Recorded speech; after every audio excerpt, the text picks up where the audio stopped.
guys, good morning! Karon day guys, nag-uban na sad ko ka papa sa garden. Kay wa naman say klase. Sana all kay guys ay perminti na lang walay klase. May unta permintiin ani aron perminti pud ko makauban sa garden. Nag-uban-uban pud day ni ako manghod guys kay dini siya gasugot og ako ray uban nun. Mao day ni among trabaho pag abot gyud namo diri sa garden guys. Si papa mamahog sa baboy og ako po dayon ang mamahog sa among mga manok. Ang bahog day namo sa among mga manok guys, tahopra, pero gasagulan namo og asula. Paghuman po day ni papagbahog sa mga baboy guys, hinluan po dayon niya ang tangkal. Kapangkwaon day ni papadaan ang mga tai guys. Aya niya hinluan og liguan ang mga baboy. While gahinlo si papa dira guys, gisugo din ko niya nga butangan og tubig ang mga baboy. Kay aron matilok nila ang ilang mga feeds. Diha day guys, giligo na ni papa ang mga baboy. Tsada pod kayo ning plastar sa among kulungan guys. Kay sayo sa buntag makita dayon sila ditso sa adlaw. Dili sila tugnawan kung sayo sila ligoon. Kaduha day ni ginaligo ni papa ang mga baboy guys. Buntag ug hapon. Pero og ulan-ulan guys og bugnaw ang panahon, kay isera niya ligoon pagkaudtura. Dugay day ni mahuman og ligo ang among baboy guys kay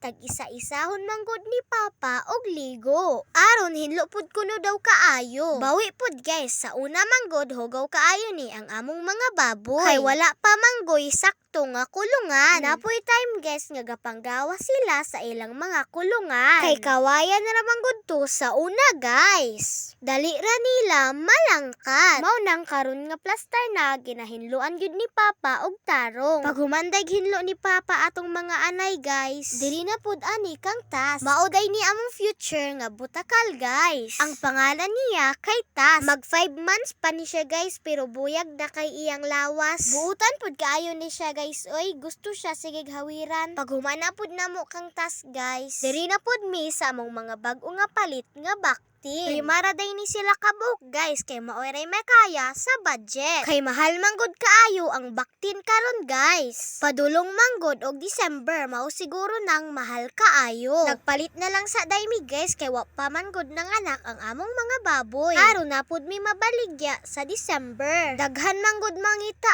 ana og lechon nun. While kamulo day si papa anig pamaho guys, kamulo po dayon ko dinhip og luto sa among pamahaw. Nagkuha na day si papa ana og itlog guys. Kay maura among sudanon. Pag humanday na mog pamahaw guys, manigway pa mi sa among mga kanding. Og ibalhin pa namo ang kabaw. Og diri sa day ko taman guys. Bye bye.